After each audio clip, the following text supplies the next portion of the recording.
श्री गुरुवे नमः। सुंदर व स्वच्छंद असे नाते म्हणजे मैत्री। माझे सर्व जीवलग मित्र आणि मैत्रिणी की ज्यांच्या सहवासाशिवाय जीवनाच्या खऱ्या आनंदाची कल्पना करणे अशक्य आहे। शाळा या दोन अक्षरी शब्दात किती मोठे विश्व सामावले आहे याची आपल्या सर्वांना जाणीव आहे, परंतु आपल्याला शाळा सोडून काही वर्ष झाल्यावर हे समजते। जीवनाच्या कुठल्या तरी एका ठराविक टप्प्यापर्यंत सोबत असणारी मित्र मैत्रिणींची मैफल कधीतरी परत येईल का? जेव्हा ही पाखरे उडून जातात आणि बऱ्याच मोठ्या काळानंतर मुक्त व्यवहार करून परत एकत्र येतात, अशा या माझ्या मित्र मैत्रिणींचे दूर गेलेले चेहरे पाहण्याची आतुरता, असा हा आठवणींना उजाळा देणारा हा क्षण। मित्रांनो, आज सगळ्यांच्या चेहऱ्यावर वेगळाच आनंद पाहायला मिळतो। आज मला या ठिकाणी स्वतः उभे राहून खूप मनस्वी आनंद होत आहे, मन प्रसन्न वाटते आहे, कारण बरेच वर्ष उलटून गेले पण मला आजही ती शाळा आठवत आहे। शाळेने आपल्याला आठवणी खूप दिल्या। गुरुजींनी दिलेल्या ज्ञानाच्या शिदोरीवरती आज आपण कुठल्या ना कुठल्या क्षेत्रात यशस्वी झालो आहोत। आजचा दिवस आपल्या गुरूंना भेटण्याची एक पर्वणी आहे, यामुळे आपण एकमेकांच्या सुख दुःखात कायम भेटत राहू। सन 1992 पूर्वी आपल्या गाडपाडी शाळेची काय अवस्था होती। 5वी ते 7वीच्या विद्यार्थ्यांना नीट लिहिता वाचता येत नव्हते, कारण आपली ग्रामीण भागातली शाळा असल्याने जायची यायची सोय नव्हती। चांगले शिक्षक आपल्याकडे येत नव्हते, प्रशासनाचे सरकारचे दुर्लक्ष होते। अशा या बिकट परिस्थितीमध्ये 1992 साली जीवन शिक्षण विद्या मंदिर गाडपाडी शाळेमध्ये प्रथमच डीएड झालेले एक नवजवान शिक्षक रुजू झाले। आपल्या बॅचचे नशीब चांगले की आपण पण 1992 ला पहिली वर्गात प्रवेश घेतला होता। त्याच वेळी शाळेची परिस्थिती खूप बिकट होती। 1ली ते 7वी वर्ग शाळा फक्त वर्गखोल्या 3 होत्या, त्या पण 5वी 6वी 7वी साठी। गुरुजी कनेसर ते गाडपाडी साधारण 6 ते 7 किलोमीटर सायकलवरून ऊन वारा पाऊस थंडी झेलत यायचे। पहिल्यापासूनच विद्यार्थ्यांची प्रेम आपुलकी तळमळ गुरुजींना शांत बसून देत नव्हती। गुरुजींनी सर्व ग्रामस्थांना एकत्र करून लोकवर्गणीतून शाळा बांधायचा संकल्प केला। पालकांना शिक्षणाचे महत्त्व पटवून देऊन त्यांच्याशी बोलून लोकवर्गणी देण्यास तयार केले आणि शाळा बांधायला सुरुवात केली। अवघ्या 2-3 वर्षामध्ये चांगली शाळा आपल्या इथे बांधून तयार झाली।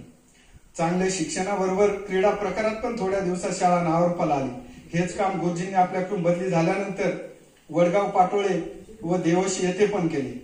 आपले शिक्षण 1ली ते 2री ग्रामपंचायत मध्ये, 3री ते 4थी भैरवनाथ मंदिरामध्ये झाले आणि तो दिवस उजाडला। आपल्याला नवीन शाळेमध्ये इयत्ता 5वीला बसायला मिळाले। 5वी ते 7वी 3 वर्ष दौंडकर गुरुजींसारखे वर्ग शिक्षक लाभले। 5वी पासून खऱ्या अर्थाने शिक्षणाला सुरुवात झाली। अभ्यास अपूर्ण असला की गुरुजी खूप मारायचे, प्रेमाने जवळ घेऊन समजावून सांगायचे। आपल्याला गुरुजींनी एवढे मारले पण कधीच आपण तक्रार केली नाही। आई वडिलांनी सुद्धा गुरुजींना कधीच विचारलं नाही की तुम्ही मुलांना का मारता। गुरुजींचा मारण्यामागचा एकच हेतू होता की सगळ्यांना पाढे अभ्यास नीट आला पाहिजे, माझी मुलं जगाच्या बाजारात कुठेच कमी पडली नाही पाहिजे।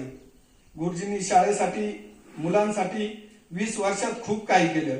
वेळ प्रसंगी मुलांकडे शालेय साहित्य नसेल तर स्वतःच्या पैशाने विद्यार्थ्यांना शालेय साहित्य आणून दिले। त्यांना या काळात खूप मानसिक त्रास घरगुती कारणांमुळे झाला, पण गुरुजींनी कधीच याचा परिणाम शिक्षणावर व शिकवण्यावर होऊ दिला नाही। गुरुजींचे गावातील ग्रामस्थांबरोबर खूप चांगले संबंध होते। गुरुजींनी शाळेसाठी काही करायचं ठरवलं तर पालक सर्व विद्यार्थी मदत करत होते, कारण त्यांचं आणले नाही। 20 वर्ष आपल्या गावात सेवा केल्यानंतर गुरुजींची बदली झाली। 20 वर्ष गावातील कुठल्या व्यक्तीबरोबर वादविवाद केला नाही, प्रेमाने आपुलकीने सर्वांसोबत राहिले। गुरुजींनी मुलांना फक्त पुस्तकी ज्ञान दिले नाही तर समाजात कसे राहायचे, कसे वागायचे, कसे बोलायचे, कसे जगायचे हे पण शिकवले। त्यामुळे त्यांचे सर्व विद्यार्थी आज आपापल्या क्षेत्रामध्ये यशस्वी झाले आहेत। म्हणतात ना, ज्या इमारतीचा पाया भक्कम ती इमारत भक्कम। गुरुजींनी हेच केलं। मुलांचा प्राथमिक पाया खूप भक्कम नाही तर मजबूत सुद्धा केला। जेव्हा पंतप्रधान, मुख्यमंत्री, आमदार, खासदार, सरकारी अधिकारी रिटायर्ड होतात किंवा कार्यकाल संपतो तेव्हा आपण त्यांना माझी म्हणतो, पण आपल्या शिकवणाऱ्या शिक्षकांना आपण शेवटपर्यंत माझी नाही तर माझे शिक्षक म्हणतो। कुठेही भेटले तरी तेच म्हणतो, माझे शिक्षक, माझे रिटायर्ड शिक्षक असे आपण कधीच म्हणत नाही, कारण त्यांचं स्थान नेहमी हृदयात असते। आणि अशा गुरुजींच्या चरणी नतमस्तक होण्याचे भाग्य आपल्याला आज लाभले। आम्ही आपले ऋण व्यक्त करतो। यापुढेही आपले आशीर्वाद असावेत। जीवनामध्ये कधीही काही अडचण आली तर आम्हास आपले निश्चितपणे मार्गदर्शन मिळत राहील। अशी अपेक्षा व्यक्त करतो.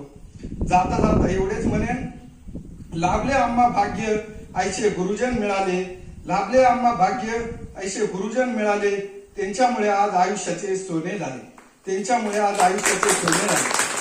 आपण सर्वजण आपल्या व्यस्त कामकाजातून वेळ काढत उपस्थित झालात त्याबद्दल गुरुजींचे व सर्व मित्र मैत्रिणींचे आभार व्यक्त करतो. जय हिंद, जय महाराष्ट्र, जय जिजाऊ, जय शिवराम.